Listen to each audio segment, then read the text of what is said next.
Okay, it's been a little bit since I've done any Subaru content, and I thought I'd check in with you guys real quick so you could see what's going on and why I haven't really posted any videos or content on Instagram about the STI, Valerie. So I'm going to go ahead and flip this camera around. I'm going to try and keep this a real short video just to kind of give you guys an update of what we got going on here. So spin this camera around. As you can see, we've got the intake manifold and everything out, got the turbocharger out, bunch of stuff out. The AOS is in a different spot, so that might be a little bit of a giveaway of what we're doing. Let me click my headlamp on here so we can see. So that is an ETS rotated kit up pipe and a precision turbo 46 millimeter wastegate. The dump tubes on there. Now, those are just kind of sitting loose right now because I don't know how I'm going to orientate them. Probably get those snugged up here shortly. I thought I'd have this back together and running by now, but ran into a little bit of a snag with the big 6870 turbocharger we picked up. So before we get to the turbocharger, show you guys some more of the kit here. There's the down pipe, and I guess you would call it the mid pipe, air filter, some silicone couplers, part of the intake. This is piping to change the front mount intercooler from a stock location turbo to a rotated turbo. And I also have a different cold side pipe in here for a blow off valve instead of a bypass valve. So I'll kind of show you what I've got with that too. Here's the intake manifold. Still using this one for now. I have an AMS intake manifold on order, but they are on back order until I think end of February to mid-March, they said. So hopefully soon on that. Here's a couple parts. So here is your bypass valve cold side intercooler piping.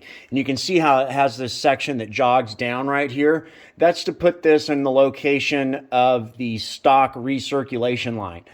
So since we're running speed density only, I had the recirculation line disconnected. I didn't need it, so I was just venting this to atmosphere anyway. So we're going to use a blow-off valve, which is essentially what we've been doing with that, but it looks cleaner without that pipe jogging down. So, all right, here is the PT 6868 we picked up, and there's a few things going on with this turbo. I got a good deal on it, but the compressor side, they cut the end of the turbocharger short so that this length would still be correct, and they put this V-band fitting on there. So I ordered a V-band fitting thinking, okay, I'll just get my discharge pipe fabricated with a V-band. But that's not the only issue. The other issue is that the turbine side, even though it's a V-band in and out, this is considered a T4 V-band housing. So not a huge deal. We just need a T3 V-band housing to fit the V-band size that the ETS rotated kit comes with. Problem is, these have been on back order since November, and there is no ETA on when they're going to get these. So since I don't want to have the car down for 6 months, I ended up just buying the only precision turbo I could find that had the correct turbine housing size. So it's a 105 AR size, which is what I wanted to run on this eventually anyways. This is a 0.96. And one of the things that's interesting is the 6262 I bought, this is all the same size, the compressor side and the turbine side. The difference is the size of the wheel. So this has a 70 millimeter turbine wheel, and the 6262 has a 62 millimeter turbine wheel. So theoretically, we should be able to have the 6262 turbine housing machined out for a 70 millimeter wheel. We'll see. That might be something we end up doing if I can't get one of these in the correct size. So, and then down the road, if I want to sell the 6262 or use it on a car again in the future, I would just order a 62 millimeter T3 V-band in and out 105 AR size turbine housing. So there is a solution. In the meantime, we're going to go ahead and run with this 6262 turbo. Should be here Tuesday. It's just coming from Real Street Performance down in Florida. I had it overnighted, but I ordered it kind of late on Friday, so it looks like it's going to be here on Tuesday. But that's fine. We still have some stuff to do. I've got the wiring harness out of the car and everything right now. I'm just trying to get it all prepped because I had to relocate the AOS and stuff, which this is where it's going to sit. But I'm not real happy with the bracket that I made for it. I can definitely get a better bracket, but not a big deal. It's sitting there. It's supported. It's fine. It's just not super pretty if you look behind it, which almost nobody's ever going to do. But I thought I would give you guys an update since it's been a little while. Also, I got the piping for this. Like I said, that's over here in the corner to go from the stock location turbo to the rotated kit. So I need to pop the front bumper off so I can get this pipe off of the intercooler and put the correct one on, put the intake manifold on, put the wiring harness back in, tighten that up pipe up, finish running my hoses for the AOS system. And yeah, as soon as the turbo gets here, it's just a couple V-band clamps and we'll get this thing fired back up. And then with the help of Tailored Tuning, we'll get it tuned up, and she'll definitely break into the 600 horsepower range, no problem. So maybe we can even get to the high sixes. We'll see. The 6262 is not a real big turbo. So the other thing we got, I haven't even opened any of these yet, but this is all the parts we need from Radium Engineering. Sorry, there's a whole bunch of stuff in here. This will allow us to run a -8 feed line because we're still running the factory hard lines, even though we converted all the fuel lines in the engine bay and we're running flex fuel. These are all really nice PTFE lines from IAG. And here's our Aeromotive A1000 fuel pressure regulator. Ignore all the wiring that's all loose in here. That's because I've got the wiring harness out and everything's disconnected. But we'll replace the hard lines with those -8 feed and -6 return lines. And we also have a second Walbro 450 liter per hour pump that we'll wire in, and that's going to be off of a Hobb switch, which will run off manifold pressure.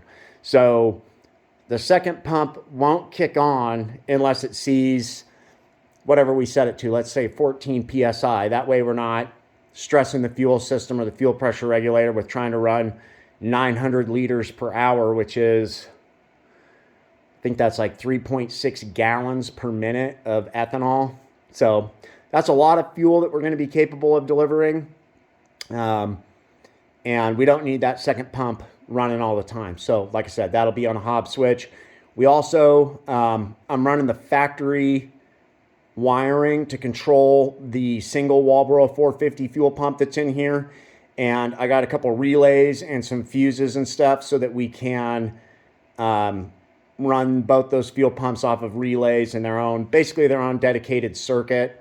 That way we're not overworking the wiring that's in this car, because those pumps are going to draw enough current that the wiring's not really rated for it, and I don't want to cause a problem. So anyways, I hope that kind of gives you an update of what's going on with the STI while we haven't posted a lot of content about it. Here she is. You can see I just got the coilovers in it too, and I was dialing those in. So still got a little bit of work to do playing with those. I need to roll the back fenders to clear these 265s a little bit better. But overall, thrilled with this car, thrilled with the project. It's been an excellent learning experience. I want to give a big shout out to 3 people, particularly Tailored Tuning for answering all my questions and helping me keep this car running tip top and pushing it to the limits. I want to thank Josh Bader for indirect help. Watching his videos really motivated me to tackle a project like this without really any experience with these cars. And then the third person I want to shout out to is Smedia, Tanner Smith. He's got a great YouTube channel that, again, motivated me to do a lot of this stuff. He's working on some really cool projects, and kind of the same thing. You know, he had more experience with these cars, obviously, but again, he's been learning a lot of stuff kind of as he goes, and I think that that's true across the board for people. Don't be afraid to jump in and tackle stuff like this. It's not that difficult. Just take your time, use your resources. And the last person I want to give a shout out to is my girlfriend, Jessica. She's been fantastic. Huge support. And I know she's proud of me for figuring all this out and kind of making this dream come true. So huge shout out to her. I know I spend a lot of time out here working on the car, a lot of time researching the car. I spend a lot of money on the car. So huge shout out to her as well. And the end goal for this car, I think, we're going to see how it goes with this 6262. We've obviously already got the 6870 turbo over here. I would like to see this car make 1,000 horsepower. I think that would be pretty awesome. And that would be a big achievement for me to learn how to do that and to build a 4-cylinder that is capable of making 1,000 horsepower at the wheels. So, and then we're going to start racing this at the track. You can catch us at Bristol Raceway for Saturday night street fights this year. I think those start in April. There's going to be some other guys I know that are going to be out there racing some different cars, not necessarily Subarus. In fact, I think most of them are running Mustangs, which, hey, another fun car. And all right, stay tuned. Hopefully we'll be firing this thing up in a couple of days.